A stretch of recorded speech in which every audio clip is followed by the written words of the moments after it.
Doctor ortho Ayurvedic oil and capsule. अब दर्द भी घुटने टेकेगा। रांची में जेपीएससी परीक्षा अनियमितताओं मामले में 3 और गिरफ्तार। पूर्व अध्यक्ष एल खियांगते की तुरंत गिरफ्तारी की उठी मांग। प्रदेश भाजपा ने मुख्यमंत्री हेमंत सोरेन से किया आग्रह। सीआईडी ने टीडीपीएल के 3 कर्मचारियों को किया अरेस्ट।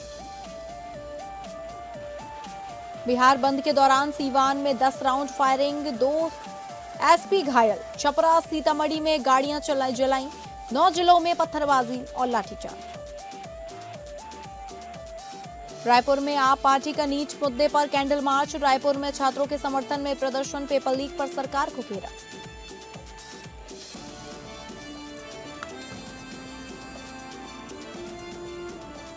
नमस्कार, आप सभी का बहुत स्वागत है स्टेट लाइव में और मैं हूं आपके साथ अंकिता सिंह। शुरुआत करेंगे स्टेट लाइव की झारखंड की खबरों का रुख करके। झारखंड के मुख्यमंत्री हेमंत सोरेन ने रांची में उत्पाद एवं मद्य निषेध विभाग के कामकाज की उच्च स्तरीय समीक्षा बैठक की। इस बैठक में उन्होंने अधिकारियों को राज्य में अवैध शराब के निर्माण, भंडारण, परिवहन और तस्करी पर पूरी सख्ती से रोक लगाने के निर्देश दिए। मुख्यमंत्री ने कहा कि अवैध शराब न सिर्फ सरकारी राजस्व को नुकसान पहुंचाती है बल्कि लोगों के स्वास्थ्य के लिए भी बड़ा खतरा है, इसलिए दोषियों के खिलाफ कड़ी कार्रवाई सुनिश्चित की जाए। बैठक में विभाग के राजस्व संग्रह की भी समीक्षा हुई। अधिकारियों ने बताया कि वित्तीय वर्ष 2025 से 26 में विभाग ने लक्ष्य से अधिक 4013.53 करोड़ रुपए का राजस्व जुटाया। वहीं चालू वित्तीय वर्ष 2026 से 27 के लिए 4500 करोड़ रुपए का लक्ष्य रखा गया है। मुख्यमंत्री ने विभाग में रिक्त पदों पर जल्द नियुक्तियां पूरी करने, आधुनिक तकनीक के इस्तेमाल को बढ़ाने और मदिरा परिवहन वाहनों में जीपीएस ट्रैकिंग व डिजिटल लॉक लगाने के निर्देश दिए। मुख्यमंत्री हेमंत सोरेन ने राज्य के लिए नई मदिरा विनिर्माण नीति तैयार करने, औद्योगिक अल्कोहल के लिए अलग नीति बनाने और स्प्रिट की खपत का विस्तृत अध्ययन कराने का भी निर्देश दिया।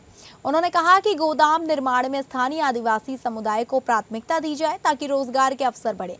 बैठक में अधिकारियों ने बताया कि झारखंड कर्मचारी चयन आयोग के माध्यम से चयनित 583 उत्पाद सिपाहियों की नियुक्ति प्रक्रिया अंतिम चरण में है।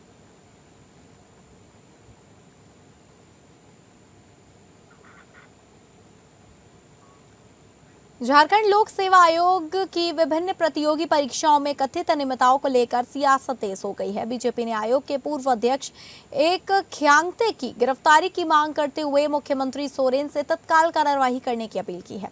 पार्टी ने आयोग के एक सदस्य को पद से हटाकर उनकी संपत्ति की जांच कराने की भी मांग उठाई है। वहीं इस मामले में सीआईडी ने कार्रवाई तेज करते हुए टीडीपीएल के 3 कर्मचारियों को गिरफ्तार किया है। गिरफ्तार आरोपियों में हेमंत वर्मा, प्रदीप कुमार सिंह और संजय कुमार शामिल है। जांच के दौरान राज्य के 2 होटलों में भी छापेमारी की गई, जहां से जांच से जुड़े अहम सुराग मिलने का दावा किया गया है। इसके अलावा पहले से गिरफ्तार 5 आरोपियों को भी 5 दिन की पुलिस रिमांड पर लेकर पूछताछ की जा रही है। उधर मामले की गंभीरता को देखते हुए विशेष जांच दल पूरे प्रकरण की जांच कर रही है। सीआईडी का कहना है कि पूछताछ के दौरान परीक्षा में कथित गड़बड़ियों के नेटवर्क और अन्य संभावित आरोपियों की भूमिका की जांच जारी है। एजेंसी के मुताबिक जांच अभी जारी है और नए तथ्य सामने आने पर आगे भी कानूनी के अनुसार कार्रवाई की जाएगी। जेपीएससी पे सरकार अभी भी जो उचित कार्रवाई है वो नहीं कर रही है। चेयरमैन की गिरफ्तारी क्यों नहीं हुई ये हमें समझ में नहीं आता। खियांगते बहुत करीबी थे, ब्लू आइट बॉय थे, जेएमएम गवर्नमेंट के चीफ सेक्रेटरी भी रहे थे जेएमएम सरकार में, और तुरंत वो चेयरमैन भी बन गए जेपीएससी के। और उनकी रिस्पॉन्सिबिलिटी इस तरीके से बनती है कि उन्होंने अकेले रिजल्ट पे साइन किया था, 3 सदस्यों ने डिसेंट करते हुए नहीं किया था। और Shweta Gupta assistant examination controller जिनकी गिरफ्तारी हो चुकी है साहब, उनका तो मई में तबादला हो गया था। खियांगते जी ने उनको रिलीव नहीं किया था, तो कॉन्स्पिरेसी एंगल में तो सीधे वो दोषी हैं। छापेमारी से कुछ नहीं होगा, मुख्यमंत्री जी इनकी गिरफ्तारी कीजिए। राज्य में श्रावणी मेले की तैयारी को लेकर राज्य के मंत्री सुदिव्य कुमार सोनी तैयारी में जुटे हुए हैं, तो वहीं दूसरी ओर देवघर के स्थानीय सांसद निशिकांत दुबे व्यवस्थाओं पर सवाल उठाते नजर आ रहे हैं। शनिवार को सांसद निशिकांत दुबे वैद्यनाथ धाम मंदिर में पूजा करने पहुंचे और यहां की व्यवस्थाओं को लेकर कहीं ना कहीं नाराजगी दिखाई। सांसद ने कहा कि मुझे जानकारी मिली कि राज्य के मुख्यमंत्री हेमंत सोरेन आज देवघर पहुंचेंगे और बैठक करेंगे। इसी उद्देश्य के साथ वो भी श्राइन बोर्ड के सदस्य होने के नाते बैठक में मौजूद होने आए हैं, लेकिन अचानक उन्हें जानकारी मिली कि सीएम नहीं पहुंचेंगे। उन्होंने कहा कि मुख्यमंत्री को यहां की व्यवस्था से कोई मतलब नहीं है, इसलिए पिछले 7 सालों से श्राइन बोर्ड की बैठक नहीं हुई। आज मैं विशेष तौर पर बाबा का पूजा करने तो आया ही था, ये सबसे ज़रूरी काम है। लेकिन पिछले 7 साल से 2019 से लेकर 2026 तक श्राइनी बोर्ड की बैठक नहीं हुई। बाबा बैद्यनाथ बासुकीनाथ श्राइन बोर्ड बना है और उसकी बैठक माननीय हेमंत सोरेन जी जब से मुख्यमंत्री बने हैं उसकी एक बार भी बैठक नहीं हुई है। और आज मुझे नोटिस मिला था कि आज माननीय मुख्यमंत्री देवघर में मीटिंग करने वाले हैं। मैं विशेष तौर पर इसी के लिए आया। धनबाद सदर अस्पताल परिसर में बनने वाले 400 बेड के नए अस्पताल के निर्माण की दिशा में स्वास्थ्य विभाग ने जमीन का सीमांकन और बाउंड्री वॉल बनाने का काम शुरू कर दिया है। लेकिन काम शुरू होते ही कुछ स्थानीय लोगों ने जमीन पर अपना दावा जताते हुए निर्माण का विरोध किया। विरोध कर रहे लोगों का कहना है कि जिस जमीन पर बाउंड्री वॉल बनाई जा रही है वह उनकी निजी जमीन है। उनका आरोप है कि बिना पूरी प्रक्रिया अपनाए जबरन घेराबंदी की जा रही है। लोगों ने प्रशासन से निर्माण कार्य रोककर पहले जमीन के स्वामित्व की जांच कराने की मांग की है। वहीं धनबाद के अंचल अधिकारी ने साफ किया कि संबंधित खाता संख्या 135 सरकारी भूमि है और सरकारी रिकॉर्ड के आधार पर ही सीमांकन व निर्माण कार्य कराया जा रहा है। उन्होंने कहा जिस किसी का भी जमीन पर दावा है वह अपने वैध दस्तावेज प्रशासन के सामने पेश करे। फिलहाल पुलिस, मजिस्ट्रेट और प्रशासनिक अधिकारियों की मौजूदगी में सुरक्षा के बीच बाउंड्री वॉल का निर्माण कार्य जारी है। उसके लिए हम लोग प्रोसेस किए हैं। आज क्रमवार खोले हैं, इन लोग को फर्स्ट नोटिस दिए हैं फॉर्म 1 में। ये लोग कोई कागजात नहीं देंगे तो ये लोग को विधि संगत कार्रवाई करेंगे इन लोग के विरोध में। तो अभी काम बंद है या चालू है सर? काम तो अभी चालू है। तो जो विरोध कर रहे थे वो लोग से बात हुई, कुछ उन लोगों ने कुछ बताया? देखिए उन लोग को कहना है कि हम लोग हाईकोर्ट गए हैं, हम तो स्टे ऑर्डर ले आइए, स्टे ऑर्डर लाइएगा तो हम लोग देखेंगे। धनबाद जिले के ईस्ट बसुरिया ओपी क्षेत्र में एक सनसनीखेज हत्या का मामला सामने आया है। सोरी टांड के कौशलपुरम के समीप झाड़ियों से एक अज्ञात व्यक्ति का पत्थर से कुचला हुआ शव बरामद हुआ। सूचना मिलते ही पुलिस मौके पर पहुंची और जांच शुरू कर दी। प्रथम दृष्टया आशंका जताई जा रही है कि हत्या कहीं और करने के बाद शव को यहां लाकर फेंका गया। घटनास्थल से एक कार भी बरामद हुई है जिसकी जाँच जारी है। गुरुवार देर रात शाम को सोरी टांड के कौशलपुरम के पास झाड़ियों में शव मिलने की खबर फैलते ही इलाके में सनसनी फैल गई और देखते ही देखते बड़ी संख्या में ग्रामीण मौके पर जुट गए। शव का सर पत्थर से पूरी तरह कुचला हुआ था जिससे उसकी पहचान करना मुश्किल हो रहा। सूचना पर ईस्ट बसुरिया थाना पुलिस के साथ बागमारा एसडीपीओ अजीत कुमार विमल और कतरास थाना इंस्पेक्टर मोहम्मद रुस्तम भी मौके पर पहुंचे और घटनास्थल का निरीक्षण किया। स्थानीय लोगों के अनुसार बारिश के दौरान एक संदिग्ध कार घटनास्थल के पास आकर रुकी थी। आशंका है कि उसी कार का इस्तेमाल अपराधियों ने वारदात को अंजाम देने या शव लाने के लिए किया होगा। पुलिस ने घटनास्थल से बरामद कार को अपने कब्जे में लेकर जांच शुरू कर दी है। शव को पोस्टमार्टम के लिए धनबाद भेज दिया है। एसडीपीओ अजीत कुमार विमल ने बताया कि प्रथम दृष्टया मामला हत्या का प्रतीक होता है। मृतक का सिर पत्थर से कुचला मिला है जिससे उसकी पहचान नहीं हो पा रही है। पुलिस की पहली प्राथमिकता मृतक की शिनाख्त करना है। इसके बाद हत्या की वजह और अपराधियों की पहचान कर जल्द गिरफ्तारी की जाएगी। फिलहाल पुलिस सभी पहलुओं की जाँच कर रही है। ईस्ट बसुरिया ओपी अंतर्गत कौशलपुरम में एक डेड बॉडी की सूचना प्राप्त हुई। अभी हम लोग आए हुए हैं और हम लोग यहाँ पे छानबीन कर रहे हैं। प्रथम दृष्टया पत्थर से पूछकर हत्या की गई प्रतीत होती है और अभी इसकी पहचान नहीं हो पाई है। और सामने एक कार लगी हुई है जो नेक्सन कार है और कार के आधार पे हम लोग उसकी पहचान स्थापित करेंगे और पहचान स्थापित करने के बाद इसको जो घटना कारित करने वाले जो अपराधी है उसकी पहचान करके हम लोग उसको। नीट पेपर लीक और छात्रों के आंदोलन को लेकर देश भर में सियासी माहौल गरमाया हुआ है। इसी कड़ी में शुक्रवार को धनबाद के रणधीर वर्मा चौक पर भाजपा नेताओं और कार्यकर्ताओं ने कांग्रेस के खिलाफ प्रदर्शन करते हुए लोकसभा में नेता प्रतिपक्ष राहुल गांधी का पुतला दहन किया। भाजपा ने आरोप लगाया कि कांग्रेस इस मुद्दे पर छात्रों को भड़काकर राजनीति लाभ लेने की कोशिश कर रही है। प्रदर्शन में झरिया विधायक रागिनी सिंह, धनबाद विधायक राज सिन्हा सहित बड़ी संख्या में भाजपा नेता और कार्यकर्ता मौजूद हैं।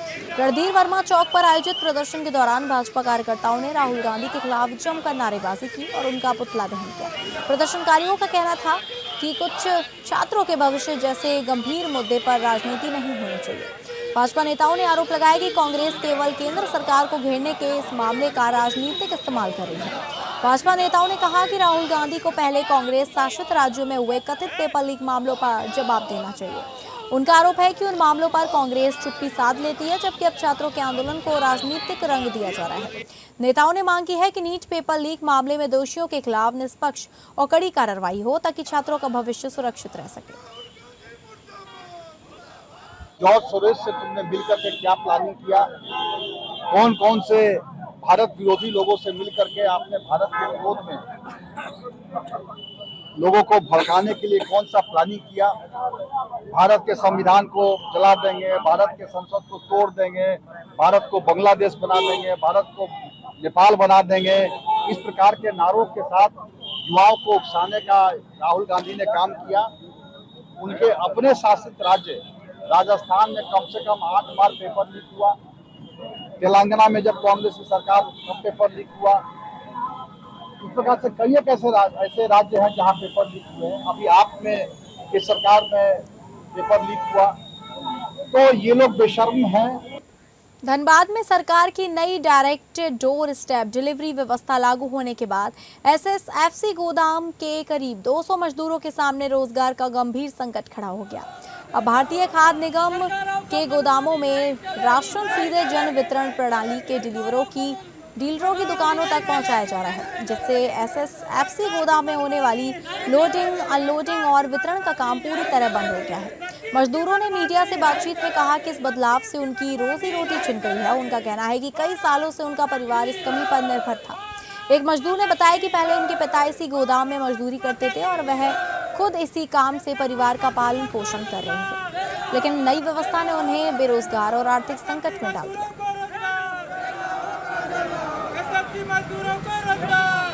खबरों में आगे बढ़ेंगे और बात करेंगे छत्तीसगढ़ की खबरों का रुख करके। बलरामपुर जिले के सुरहूस खास आंगनवाड़ी केंद्र के एक्सपायरी डेट का रेडी टू ईट पोषण आहार बांटे जाने की खबरों के बाद महिला एवं बाल विकास विभाग ने तत्काल जांच कराई। विभाग का कहना है कि जांच में बच्चों को एक्सपायरी पोषण आहार दिए जाने की पुष्टि नहीं हुई। बच्चों को निर्धारित अवधि के भीतर का गुणवत्ता मानकों के अनुरूप पोषण आहार की उपलब्ध कराया। जांच के दौरान अधिकारियों ने आंगनबाड़ी केंद्र का निरीक्षण किया और कार्यकर्ताओं, हितग्राहियों तथा ग्राम प्रतिनिधियों से बातचीत की। विभाग के अनुसार सभी बच्चे स्वस्थ पाए गए और किसी भी तरह की खाद्य जनित समस्या सामने नहीं आई।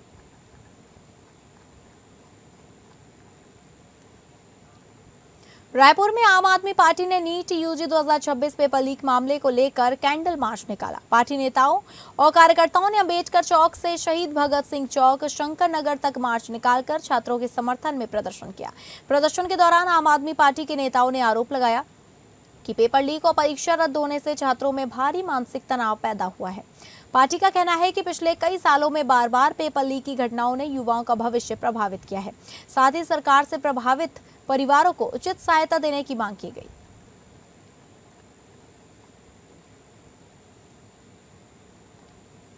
रायपुर में कांग्रेस मुख्यालय राजीव भवन में पथराव मामले को लेकर प्रदेश कांग्रेस अध्यक्ष दीपक बैज का खमहार टी थाने में चल रहा धरना फिलहाल 1 हफ्ते के लिए स्थगित कर दिया गया है। पुलिस ने कांग्रेस की मांगों पर लिखित आश्वासन दिया, जिसके बाद करीब 18 घंटे से जारी धरना खत्म कर दिया गया। पुलिस ने भरोसा दिलाया कि कांग्रेस के आवेदन पर 7 दिनों के भीतर जांच पूरी कर राजीव भवन पर हमला करने के आरोपियों के खिलाफ एफआईआर दर्ज की जाएगी।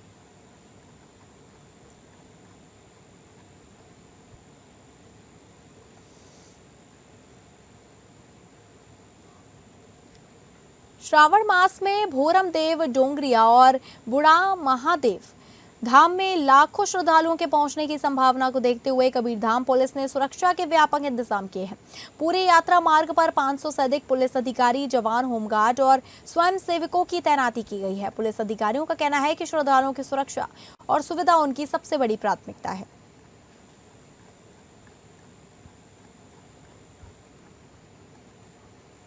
पर्यावरण संरक्षण को जन भागीदारी से जन आंदोलन बनाने एक पेड़ मां के नाम अभियान 3.0 का शुभारंभ लोरमी विकास खंड के ग्राम बैगा कापा में किया गया।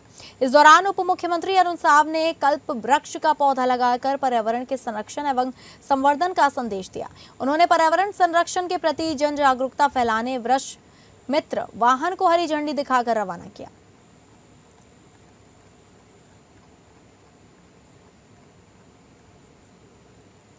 नगर पालिका में नियुक्त 5 एल्डरमैन का शपथ समारोह संपन्न हुआ। लोरमी के 5 प्रतिभाशाली युवा एल्डरमैन नियुक्त हुए हैं। अब 18 पार्षद और 5 एल्डरमैन 23 लोगों की टीम लोरमी को विकास की दिशा में तेज गति से आगे बढ़ाएंगे। विकसित लोरमी, समृद्ध लोरमी, इस ध्येय को लेकर वो काम करेंगे। मेरी बहुत बधाई, बहुत शुभकामनाएं। अब बात करेंगे बिहार की, जहां मुंगेर में आगामी श्रावणी मेला 2026 की तैयारियों को अंतिम रूप देने के लिए जिलाधिकारी निखिल धनराज निपाड़ीकर ने शुक्रवार को कच्ची कांवरिया पथ के शुरुआती बिंदु कमराय का निरीक्षण किया। उन्होंने विभिन्न विभागों की ओर से चल रहे निर्माण और आधारभूत सुविधाओं के कार्यों का जायजा लिया और सभी काम 28 जुलाई तक गुणवत्ता के साथ पूरे करने के निर्देश दिए। निरीक्षण के दौरान डीएम ने पैदल मार्ग, विश्राम स्थल, पेयजल, बिजली, प्रकाश व्यवस्था, साफ सफाई और सुरक्षा व्यवस्था की समीक्षा की।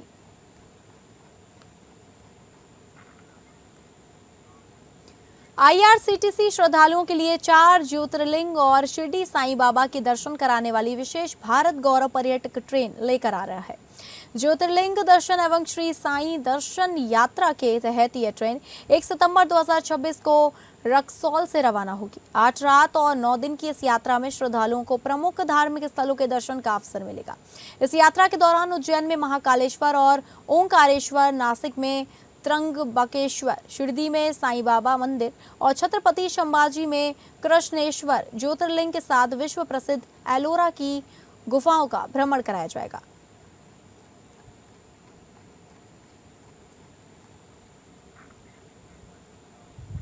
बिहार की राजधानी पटना के अनीसाबाद में नीलकंठ एंटरप्राइजेस का भव्य उद्घाटन समारोह आयोजित किया गया। कार्यक्रम में बिहार सरकार के पंचायती राज मंत्री दीपक प्रकाश मुख्य अतिथि के रूप में शामिल हुए। उनके साथ पटना की मेयर सीता साहू, विधायक विनोद नारायण झा, विधायक सुधांशु शेखर और विधायक माधव आनंद भी मौजूद रहे। अब दुनिया बदल गई है। सुविधाओं के लिए नए सुविधा के नए उपकरण आ रहे हैं और इन्होंने स्लीक जैसी बड़ी कंपनी का फ्रेंचाइजी लिया है, जो मॉड्यूलर किचन का एक कंसेप्ट आया है।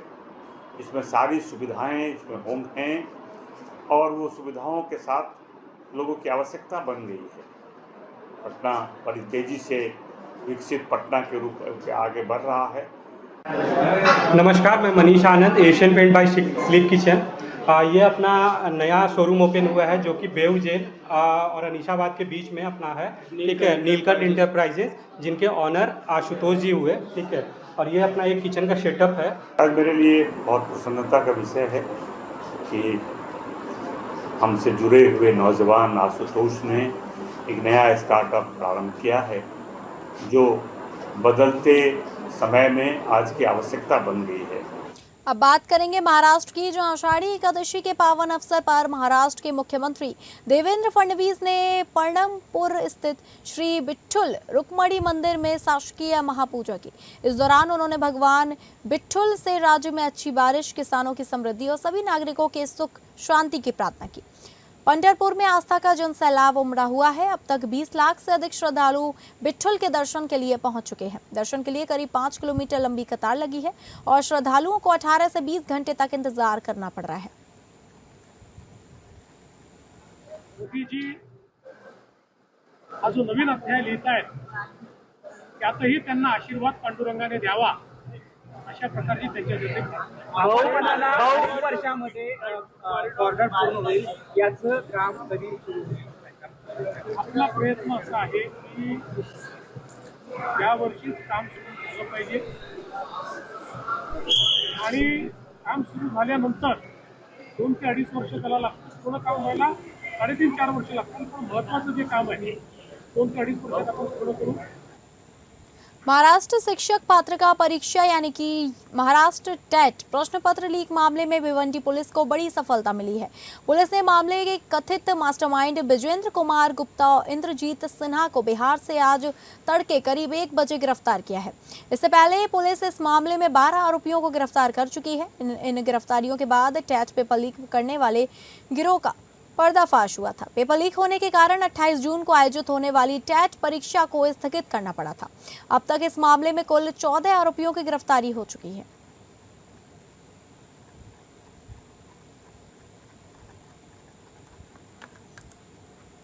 तो फिलहाल स्ट्रीट लाइव में बस इतना ही। नमस्कार।